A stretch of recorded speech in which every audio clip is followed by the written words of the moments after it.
5 of us, out for adventure, didn't know each other well, didn't matter. We were chasing freedom, that feeling of the open road. Top down, wind in our hair, destination, didn't matter. We were young, invincible, foolish. The map was old, hand-drawn, said it led to a forgotten lake, secluded, pristine, the kind of place that promised peace. We were looking for something else. The road got rougher, the woods thicker. Sunlight struggled to break through the dense canopy. Didn't matter, we were young, dumb, ready for anything. Ready.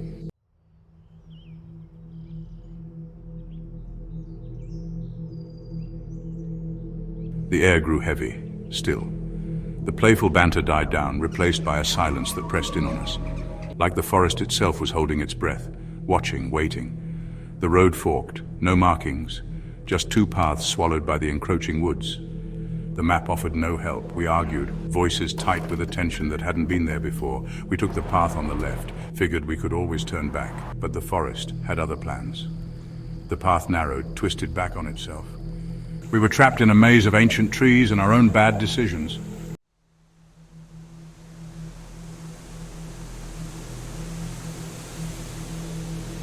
Then through the trees we saw it, a clearing, and in the center the ruins of a village. Buildings crumbled, reclaimed by nature, silent, empty. A shiver ran down my spine, couldn't explain it. The air here felt different, colder, heavier, like the silence itself held its breath. We stepped out of the car, drawn in by a curiosity we couldn't explain. The village was old, ancient. The stones were worn smooth, marked with strange symbols we couldn't decipher. There was a story here, a dark one, whispered on the wind that rustled through the leaves. A story the forest had tried to swallow. But we were here now, and we were about to find out why this village had been forgotten.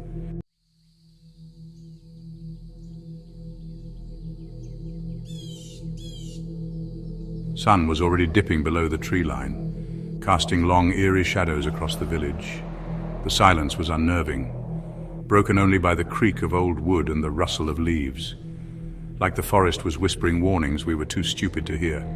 The village was small, a handful of buildings clustered around a central clearing. Most were little more than piles of rubble. Time and the elements had done their work, swallowed the secrets this place held. We spread out, each of us drawn to different corners of the ruin, trying to piece together the story of this forgotten place. There was a sadness here, a weight that settled on your chest with each step.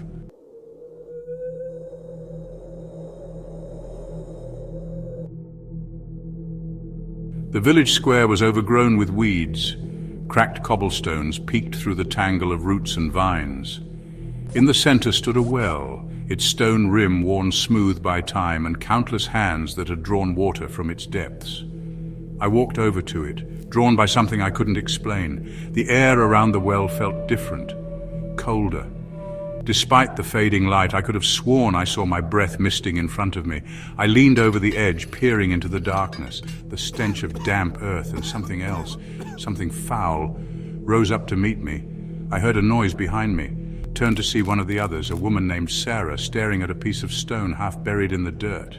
She brushed the dirt away, revealing more of those strange symbols we'd seen at the entrance.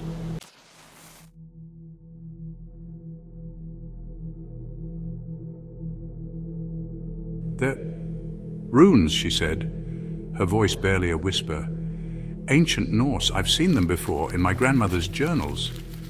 Her eyes were wide with a fear I couldn't yet understand. "What do they say?" I asked, my voice rougher than I intended. Sarah took a shaky breath. "They're warnings," she said, "about something that lived in the forest. Something dark, something hungry." The hair on the back of my neck prickled. The light was fading fast now. The shadows from the trees stretched out like long, grasping fingers, reaching for us.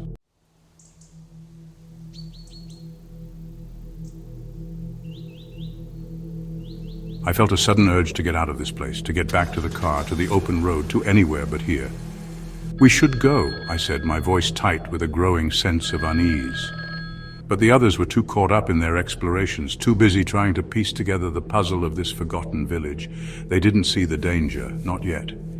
The wind picked up, swirling around us, carrying with it the scent of decay and something else, something metallic, something that made my stomach churn. This place, it's bad. Sarah whispered, her eyes darting around nervously. "We need to leave, now." But it was already too late. The forest had us, and it wasn't about to let us go.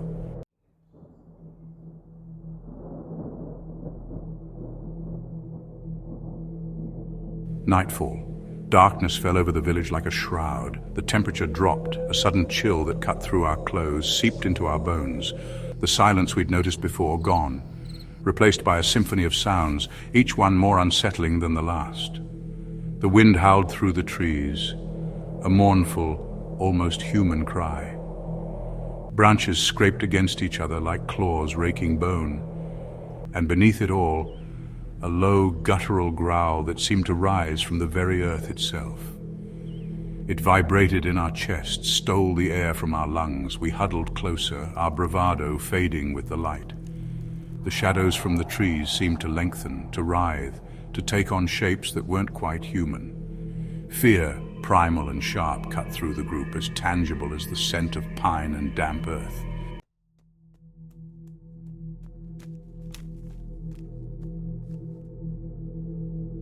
"Did you hear that?" Michael, always the bravest of us, his voice a strained whisper. But we had all heard it. The growl that was not the wind, the rustle that was not leaves. We were not alone. The darkness seemed to press in, suffocating, alive. Every shadow held a threat, every rustle a promise of something terrible lurking just beyond sight.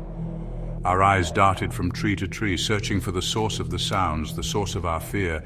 Then came the whispers. Faint at first, carried on the wind, weaving between the growls and the rustling leaves. Words in a language we couldn't understand, but every syllable dripped with malice, with hunger. They seemed to slither around us, cold and insidious, tightening the knot of fear in our guts.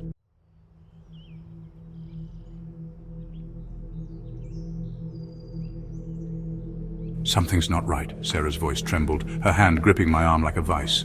"We need to leave, now." She was right. We all felt it. The shift in the air, the feeling of being watched, hunted. We started back towards the car. Our steps hurried, our flashlights cutting through the darkness like feeble beacons. But the forest seemed to have closed in around us, the trees thicker, the path lost in a maze of shadows and twisting branches. Then John, who had been walking at the back of the group, was gone. 1 minute he was there, his flashlight beam dancing on the path ahead. The next, nothing. Vanished. "John?" Michael's voice echoed through the trees, tight with panic. "John, where are you?" But there was no answer, only the echo of our fear bouncing back from the unyielding darkness.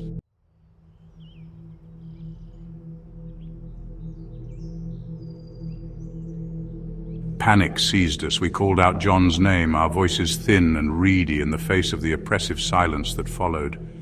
The growls grew louder, closer, accompanied now by a sickening wet sound like meat being ripped from bone.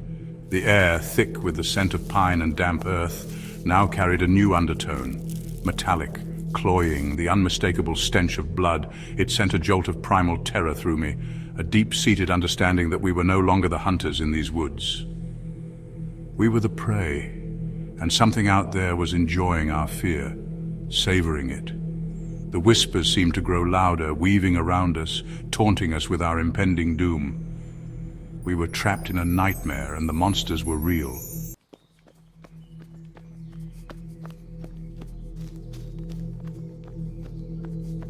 "We have to keep moving," I growled, my voice hoarse with a fear I couldn't swallow. "Staying here is suicide." We pressed on, our pace frantic, our senses on high alert. Every snapping twig, every rustle in the undergrowth sent shivers down our spines. The forest floor was littered with bones, picked clean and bleached white by time and the elements. Skulls with empty sockets stared up at us, their silent screams echoing our own growing terror. This wasn't a village. It was a graveyard, and we were standing in the middle of it. The air seemed to crackle with a malevolent energy, the trees themselves watching our every move with a cold, predatory hunger. We were trapped, lost in a labyrinth of shadows and fear, with something monstrous closing in.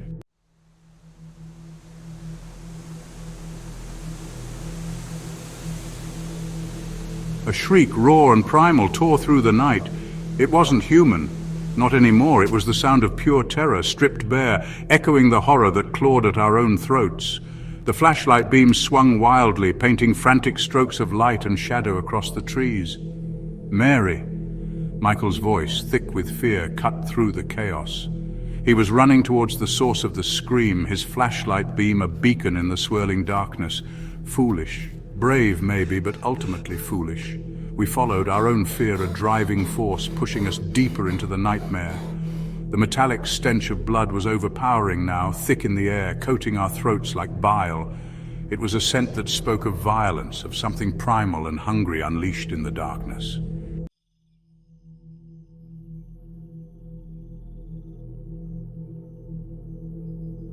We found her by the base of a towering oak, its ancient bark rough and weathered, a silent witness to the horrors that had unfolded beneath its branches. Its gnarled branches reached towards the sky like skeletal fingers, casting eerie shadows that danced in the moonlight. The flashlight beams illuminated a scene of unimaginable horror, revealing the grim reality that lay hidden in the darkness. Mary lay sprawled on the forest floor, her once vibrant life now reduced to a tragic tableau of suffering. Her limbs twisted at unnatural angles as if some malevolent force had contorted her body in a final act of cruelty. Her body was a mangled mess of broken bones and torn flesh, a grotesque testament to the violence she had endured. Her eyes, wide and staring, reflected the terror of her final moments. They seemed to plead for help that would never come. Standing over her, its silhouette a grotesque parody of a human form, was a creature born from our darkest fears. It was massive, towering over us with a presence that seemed to suck the very light from the air. Its flesh was a patchwork of rotting muscle and exposed bone, a nightmarish quilt of decay and death. Its limbs were elongated and twisted, ending in claws that scraped against the forest floor with a sound that sent shivers down our spines. The claws left deep gouges in the earth, as if marking its territory with a promise of violence. Its head, if you could call it that, was a nightmare of fangs and dripping saliva, a grotesque mask of hunger and rage. The saliva dripped from its fangs, pooling on the ground like venom from a serpent, each drop hissing as it hit the earth. Its eyes glowed with an infernal hunger, burning with a malevolent intelligence that chilled us to the bone. The creature turned its head, its movements slow and deliberate, as if savoring the fear it inspired. Its gaze locked onto us, pinning us in place with a predatory intensity that made it clear we were its next target. A low growl rumbled from its chest, a sound that promised pain, promised death, and echoed through the forest like a death knell. We were staring into the abyss, a void of darkness and despair, and the abyss stared back with eyes that promised no escape.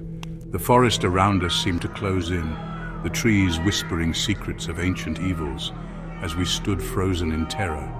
And in that moment we knew that we had glimpsed hell itself, a place where nightmares walked and hope was but a distant memory.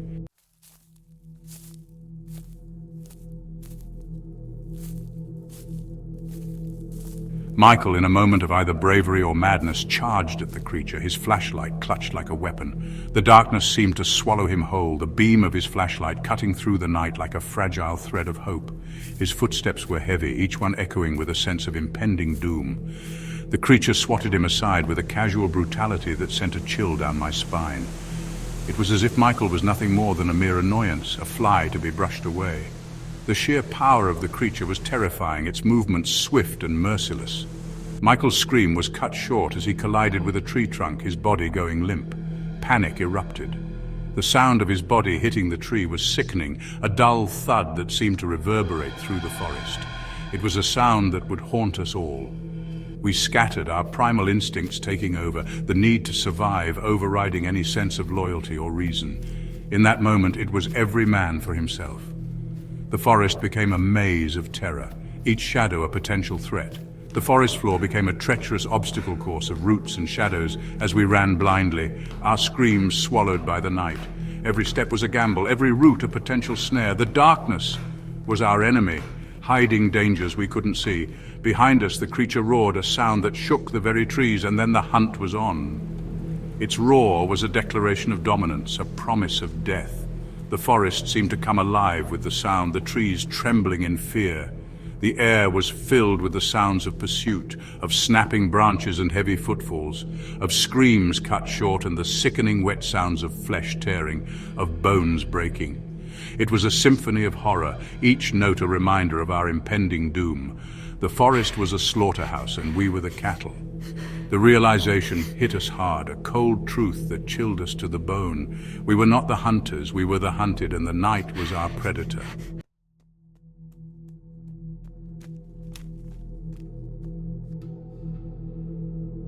Sarah, her face pale with terror, stumbled beside me, her breath coming in ragged gasps. "We have to get out of here," she screamed, her voice barely audible above the cacophony of the hunt. "We have to find the car."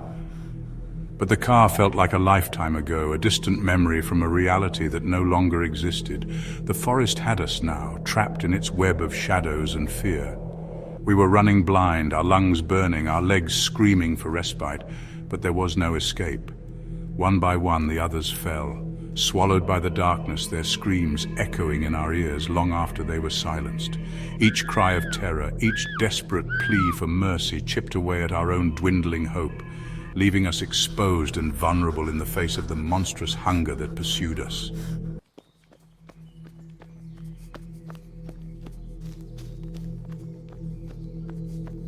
We were separated now, the darkness and the trees conspiring to keep us apart. The scent of blood was everywhere, a suffocating miasma that clung to the air, to our clothes, to our skin. It was the smell of death, and it followed us like a shroud. I could hear the creature moving through the trees, its heavy footfalls shaking the ground, its ragged breathing a testament to its relentless pursuit. It was toying with us, herding us, savoring our fear. It knew we had nowhere to go. The forest had become a prison, its trees the bars of our cage, the darkness its unforgiving walls. There was no escape, no sanctuary, only the certainty of a gruesome end, our bodies left to rot in this forgotten graveyard, our bones joining the countless others that littered the forest floor.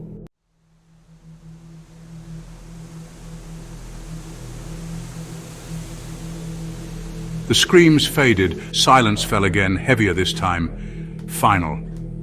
I was alone, the last one left, surrounded by the ghosts of my friends, their terror still clinging to the air, mingling with the metallic reek of blood.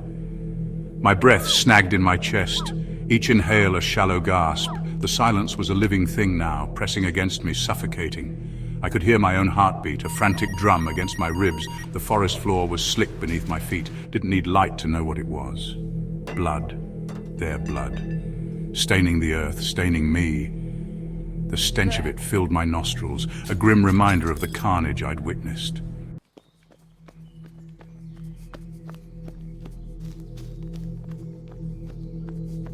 I stumbled on, driven by a primal need to escape, to outrun the horror that clung to my heels. But the forest held me fast, its branches like grasping claws, its shadows whispering secrets I didn't want to hear. The whispers were back, louder now, swirling around me, taunting me with images of my friends, their faces twisted in agony, their pleas for mercy echoing in my ears. They were the voices of the damned, trapped in this cursed place, their torment feeding the hunger that stalked me. I clapped my hands over my ears, trying to shut out the sound, but it was no use. The whispers were inside my head now, slithering through my thoughts, turning my fear against me.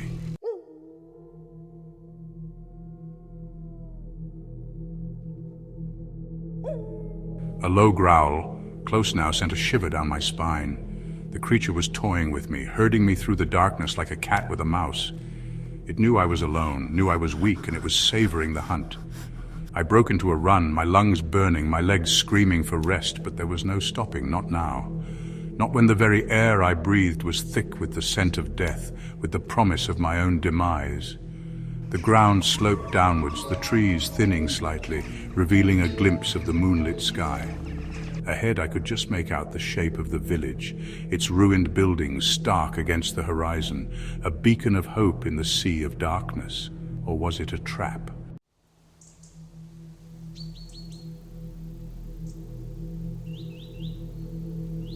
I didn't have a choice. The forest was closing in around me, the trees whispering secrets of ancient rituals and forgotten sacrifices. Every step I took felt like a step deeper into a nightmare. The creature was closing in, its presence a suffocating weight on my chest. I could feel its eyes on me, piercing through the darkness, hunting me with a relentless hunger. I had to make a stand. There was no running away, no escaping the inevitable. My heart pounded in my chest, but I knew I had to face whatever was coming. Had to face the darkness, even if it consumed me. The tunnel ahead was like a maw, ready to swallow me whole, but I stepped forward, driven by a mix of fear and determination. I stumbled into the village square, my breath ragged, my body a symphony of aches and pains. The ground beneath me felt cursed, each step echoing with the cries of those who had come before. The ruins seemed to pulsate with an unseen energy, the air thick with the stench of decay and something ancient, something evil. It was as if the very walls were alive, whispering tales of horror and despair. And then I saw it. A shape in the distance, shrouded in shadows, yet unmistakably sinister. My heart skipped a beat as I realized what it was. In the center of the square, bathed in the pale moonlight, stood an altar. It was an ominous sight, a relic of dark rituals and blood sacrifices. Made of rough-hewn stone, stained dark with what could only be blood, the sight of it sent chills down my spine, a grim reminder of the horrors that had taken place here. And around it, scattered on the ground, were the bones of countless victims. Each bone told a story of pain and suffering, a testament to the village's dark past. Their skulls stared up at me with empty sockets, their silent screams echoing my own terror. This village wasn't abandoned. It was a graveyard, a place of eternal torment. It was a sacrificial ground, a place where the line between the living and the dead was blurred, where the air was thick with the cries of the damned, a place where something dark and hungry was worshipped, where lives were offered up to appease an ancient evil. The very ground seemed to thirst for blood, a never-ending cycle of death and despair. And now I was the next offering. The realization hit me like a tidal wave, and I knew there was no escape. The darkness had claimed me, and I was to be its next victim.